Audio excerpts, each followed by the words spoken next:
दर्शक श्री गुरुवर्य गोपीचंद देसाई यांचा शिष्य श्री सुभाष काताळे, संगीत सचिन दळवी, नेपथ्य प्रकाश योजना रवी गोळकर, रंगभूषा श्री बाबा कुवार, सूत्रधार श्री अंकुश घाणेकर, सल्लागार सुरेश पांडुरंग काताळे, विशेष सहकार्य ओंकार मित्र मंडळ आणि काताळेवाडीतील ग्रामस्थ, ओंकार मित्र मंडळ काताळेवाडी चाफे निर्मित सर्वेने या सादर करीत आहोत कौटुंबिक जिव्हाळ्याचे हृदयस्पर्शी मनाला हुरूर लागून राहणारी एक ज्वलंत 2 अंकी नाट्य कलाकृती भाकरी भाकरी भाकरी।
कविता, ए कविता, आता बाहेर ये.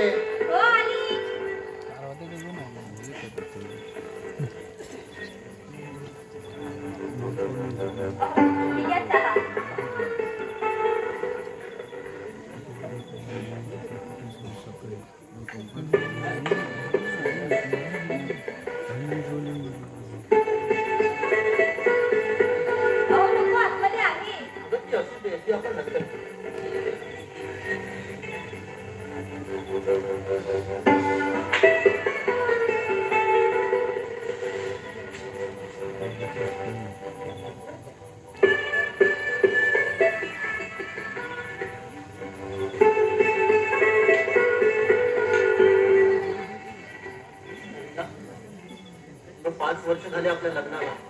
हे असंच चाललंय. अजून किती दिवस चालायचं असं? हेच पाहतो, सूर्योदय होतोय आणि सूर्यास्त देखील.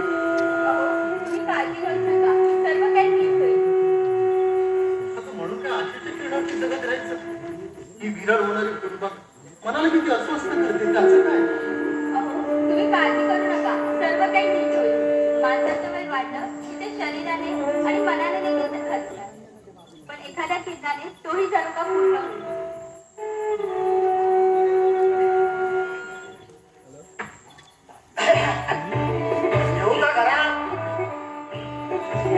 अरे भाऊजी विचारतायत काय? या ना. पहिली नाही आल्यात वाटतं. नाही, अरे कामात ना म्हणून नाही आल्या. तुम्ही देखील एकटे फिरायला लागलात वाटतं ह्यांच्यासारखे. अरे आम्ही हा डोंगर तुला नाही आम्हाला आहे, आम्हाला. हो अरे या बायकांना किती शॉपिंग करा किंवा नातेवाईकांना घेऊन जा, पण यांची मनं पुरती आपण. हो का? हो का? भाऊजी तुम्ही बसा, मी आले. हो बस.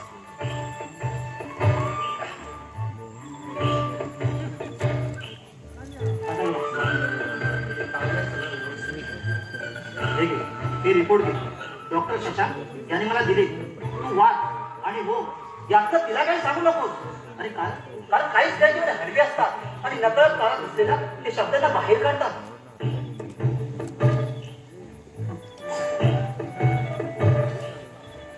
म्हणजे इथेही अपयशच आलं तर.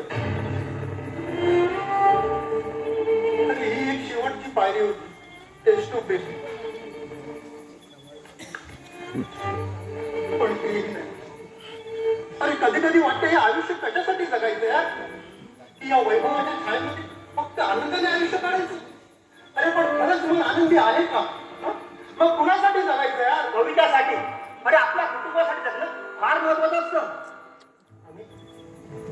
पापाला कधीच पाप नसतं का रे? तू काय म्हणाला? अरे मी काही समजलं नाही. अरे कसलं पाप कोणी केलं? अरे काही नाही, काय घेऊन बसलास यार? अरे पाप काय आणि पुण्य काय सगळं सारखं होऊन बसलंय रे. भास्कर, अरे पापाला माफी असतं म्हणून जन्म घेतं. अरे म्हणून जन्म घेतं. जसं पाप आहे तसं पुण्य आहे. अरे जर जन्मत नाही तर पुण्य कसं येणार? आता फक्त तिच्यासाठी जगायचं. अरे अवनी, पण ती म्हणते की तू दुसरं लग्न कर. पण खरंच काय रे, दुसरं लग्न करून सगळे प्रॉब्लेम सॉल्व्ह होतील? तो तुझ्यात आहे. नाही नाही, दोष माझ्यात नाही हं. मग मग कविता. अरे मी असं कुठे म्हटलंय? हे बघ भास्कर, तिथे प्रत्येक माणूस स्वतःला कुंपण करून घेतोय. असं का भास्कर? हे बघ, तुम्ही दोघांनी योग्य ते निर्णय घ्या. अरे कारण मनाला मर्यादा नसते. तू माझा जीवनात मित्र आहेस. तूच सांग ना मला, मी काय निर्णय घेऊ ते? अरे मित्राचा निर्णय कुटुंब पाळत नाही. त्यासाठी स्वतःचे निर्णय स्वतः घ्यायचे असतात. अरे मग बघ, आयुष्य एका सुंदर बागेसारखा फुलून जाईल. अरे आम्ही काय येणार, सांत्वन करणार आणि निघून जाणार. पण सुखदुःखाच्या झाडाखाली पडलेली फुलं तुम्हाला उचलावी लागणार. ते खरंच आहे म्हणा. हा, अरे कधी पुढे झाडावरती काढावी लागतात, तर कधी जमिनीवर पडलेली वेचावी लागतात. तेव्हा या हाताला माती सुद्धा लागते आणि मातीवर पडलेली फुलं आपण त्या देवाला वाटतो. तिथे देवाला देवी राबत नाही. हे बघ, माझा बोलण्याचा अर्थ कर. काहीच मित्रा, अरे तूच आहेस माझा मित्र. हे बघ, एक गोष्ट सांगू तुला, आयुष्य ना मित्राशिवाय अपूर्णच आहे.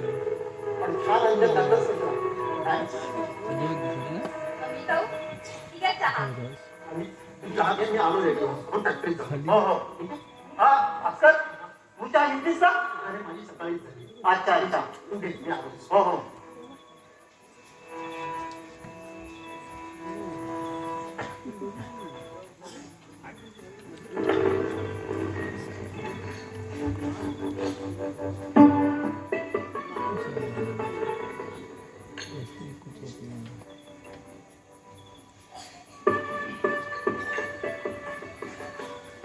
आम्ही जाऊ? एक विचारायचं होतं. विचारू का नको? अहो विचारा ना, निसंकोचपणाने विचारा. पण तुम्ही सत्य काय ते सांगाल ना? अहो गेले 10 ते 15 वर्ष तुम्ही यांचे खूप जवळचे मित्र आहात म्हणून बोलते. हे बघा बहिणी, अहो जिथपर्यंत भास्करचा भूतकाळ मला माहित आहे तिथपर्यंत मी सत्य सांगेन. बाकी तुम्हाला तर माहितच आहे. अहो प्रत्येक माणसाचं पडद्यामागचं आयुष्य वेगळं असतं. त्याचं, त्यात तुझं, अहो माझं, आपल्या प्रत्येकातील कुटुंबाचं, त्या पडद्यामागचं अहो मी काय किंवा तुम्ही काय कोण बरं सांगेन? कारण पाठीमागे डोळे असतात. आम्ही जाऊ? तुम्ही मला माझ्या भावाप्रमाणे आहात. अहो त्या कुटुंबासाठी तुम्ही खूप काही केलं आहात. भास्करला तुमच्या कामाला देखील ठेवलात. अहो आज तुमच्यामुळे मला माझं अनमोल सौभाग्य मिळालं. अहो तुझे एवढा योग होता. मी काय म्हणते, हा बोला. तुम्ही एकदा तुमच्या मित्राला सहजपणे विचारून बघा ना. काय विचारू? दुसऱ्या लग्नाबद्दल. हो चिठ्ठी हे शब्द माझ्या तोंडून बाहेर पडणार नाही. हो साधं ताक घुसळताना एका क्षणी तरावून लोणीवर येतं. तो क्षणच थांबल्याचा असतो. नाहीतर लोणी ताकात विजून लुप्त होईल. नाही समजलं ना? अहो मैत्री एका क्षणात फुटेल. अहो मला तसं म्हणायचं नव्हतं. मित्र मैत्रिणीमध्ये सर्व गोष्टी सांगितले जातात. ते पती पत्नीमध्ये माहीत नसतात. ती गोष्ट फक्त मित्रमैत्रिणींमध्ये माहिती असतात. अहो, हा निसर्गाचा नियमच आहे. तुमचा 100% खरं आहे वहिनी. पण एक सांगू, हा प्रश्न साधा आणि सोपा आहे. तेवढ्या पती पत्नीच्या नात्याचा विश्वास आहे. कधी कधी नवऱ्याने झुकावं तर कधी बायकोने झुकावं. मग बघा, अहो संस्काराचा पटकन सुटता. म्हणून म्हणतो हा प्रश्न तुम्ही सोडवा आणि उत्तर मिळालं की मला सांगा. पण उत्तर यस या पाहिलं, हो हेच उत्तर अपेक्षित होतं. हा, तरी सांगतो, हे म्हण आहे ना, तो फार चंचल आहे. न जाणून काही घडेल. बरं मित्रा, मी निघतो. अरे थांब मी पण आलो. हे बघा वहिनी, तुम्ही हा प्रश्न सरळ सरळ त्या भास्करला विचारा. आज आता आणि या क्षणी. हो, नको. का? त्यांचं पण मी जाणते. हा? अहो, मग मी इथून निघून गेल्यावर नक्की विचारा. अरे अभि, चल निघूया. आपण फॅक्टरीत जायचंय. कविता, मी फॅक्टरीत जाऊन येतो. अहो, जायलाच हवं का? म्हणजे हे बघ मित्रा, काही प्रश्न आज सोडवायचे असतात तर काही उद्यासाठी असतात. आजसाठी एक प्रश्न आहे, तो तू सोडव. बाय. अरे आता हा असं काय प्रकरण केला? अरे अभि, कविता आपण तुझ्याला काही बोललीस का? आता हा माणूस माझ्यासाठी देव माणूस आहे, देव माणूस. आता याचा माझ्या आयुष्यात खूप मोठा वाटा आहे. आता हा माझ्या आयुष्यात कणभर नाही तर मणभर आहे. अहो, मी काय बोलणार त्यांना? मी काहीच नाही बोलली. तुम्ही बसा. मला तुमच्याशी काहीतरी महत्वाचं बोलायचं. एवढं काय महत्वाचं बोलायचं तुला? एक मिनिट. बरं काय बोलायचं तुला? हे पहा. अहो, गेली 5 वर्ष आपण डॉक्टर करत आहोत. भास्कर, मला कधीच मातृत्व प्राप्त होणार नाही. अहो, या गोंजीरवाल्या घरात हसणारं, वागणणारं, दुडूदुडू धावणारं आणि मला आई असं म्हणणारं कोणीच नाही. म्हणून बोलते, तुम्ही दुसरं लग्न करा. काय? दुसरं लग्न करू? नाही, हे शक्य नाहीये. अहो, असं का? तुझं वेडे, लग्न हे एकदाच होतं. आणि तुझ्या कपाळावर जे कुंकू आहे ना, ते लग्नानंतर प्राप्त होतं. आणि तेच कुंकू तुझ्या जोडीदाराच्या मरणानंतर त्याच्याच नावाने पुसलं जातं. भास्कर, पुढे. हे तुझ्या गळ्यातली मंगळसूत्र आणि हा तुझ्या हातातील हिरवा चुरा आणि हा तुझ्या केसातील गजरा. हे सगळं एका पतीपत्नीचा निर्णय आणि हे सगळं तुझ्या लग्नानंतर प्राप्त होतं. अगं अशी ही आपली संस्कृती आणि तू म्हणतेस या संस्कृतीला मी चेक देऊ? नाही, ते शक्य नाहीये. अहो, किती तो विचार. अगं एक वेळ मी जग सोडू शकतो पण तुला नाही. अगं मला मान्य आहे की आपलं लग्न आकस्मिक झालं. अगं आपल्या ध्यानीमध्ये नव्हतं की आपलं लग्न होईल. आणि हेही तितकंच खरं की आपल्या दोघांमध्ये वयाचं देखील अंतर आहे. पण एक गोष्ट लक्षात ठेव. अगं पती पत्नीचं नातं म्हणजे फक्त त्या मनाचं शरीराचं नातं नाही आहे तर ते मनाचं नातं असायला हवं. मनाने मनाला शेवटपर्यंत समजवायला हवं. भास्कर, अहो, तुम्ही भविष्याचा विचार करा, माझा नाही. कविता, माझं ठरलंय, या घरात दुसरी स्त्री येणार नाही कोणत्याही परिस्थितीत. अगं मला सांगा, की मुलांसाठीच लग्न करायचं का? अगं या घरामध्ये माझं असं अस्तित्व काय होतं? हे सगळं तुझं आहे आणि तू म्हणतेस मी दुसऱ्या स्त्रीच्या हवाली करू? नाही, ते शक्य नाहीये. भास्कर, अहो, हे सर्व माझे कबूल. पण जेव्हा मी तुझी झाले तर हे सर्व काही तुझंच झालं ना. अरे, पप्पाच्या फॅक्टरीला आग लागली. तो कामगार आपल्या जीवातून पळत होता. तेव्हा तो हातातील झाडू खाली टाकून मला व पप्पाला वाचवायला आला. तुझा तो कॅबिनचा दरवाजा तोडून आत नाही आला असता तर आमच्या घरात अग्नीच्या ज्वालात होडपडून गेले असते. होडपडून गेले असते. कविता, त्यावेळेला तू स्वतःचा विचार केला नाही. येस मॅडम, पण खाली घालून पाहणारच तू. त्यावेळेला सगळं सांगायची घट्ट करून तू बाहेर आणलं. त्यावेळेला मी तुझी कोण होते रे? कविता, तो झुपकार होता. स्वतःचा अंगाचा शर्ट काढून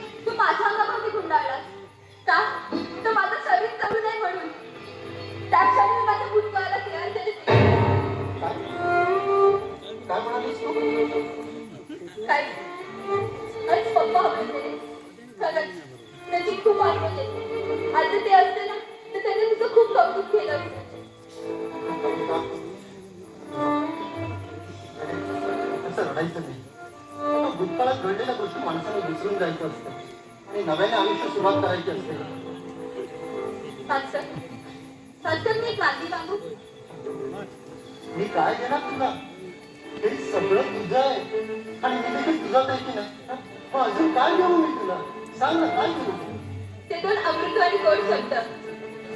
कोणते? आई. काय? आई? कविता, तू वेडी आहेस, खरंच वेडी आहेस. मास्तर, तुम्ही काही करा, कसंही करा, पण मला आई व्हायचंय. कविता, अगं आई? हो, एकदा तुम्ही दुसरं लग्न करा, नाहीतर आगापासून तुम्ही फार दत्तक घेऊन जा. अहो, आपलं खानदान आपलं कोणीतरी असावं, म्हणून मला आई व्हायचंय. कविता, अगं तुला मातृत्वाचा पाझर तर नाही ना कुठला? हो, मातृत्वाचा पाझर.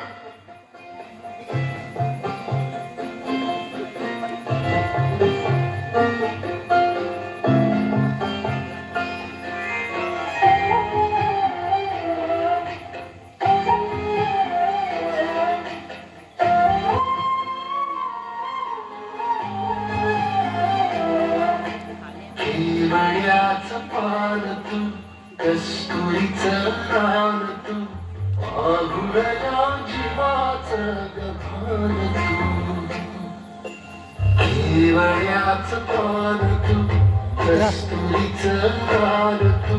पाहुणया जीवाचं गभान तू.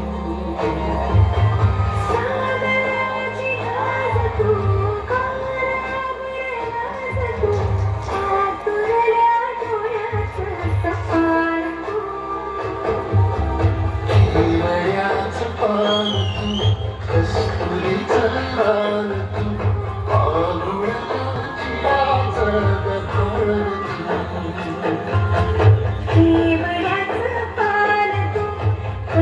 गभान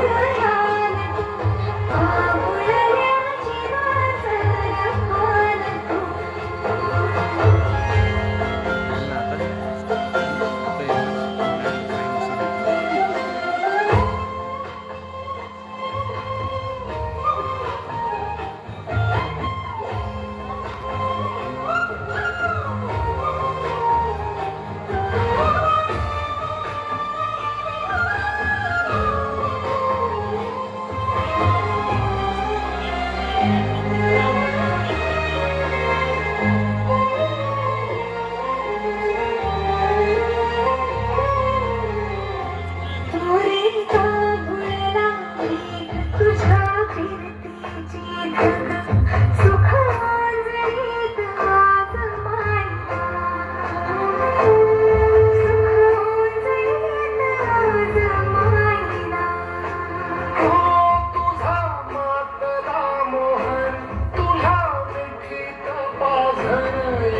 रान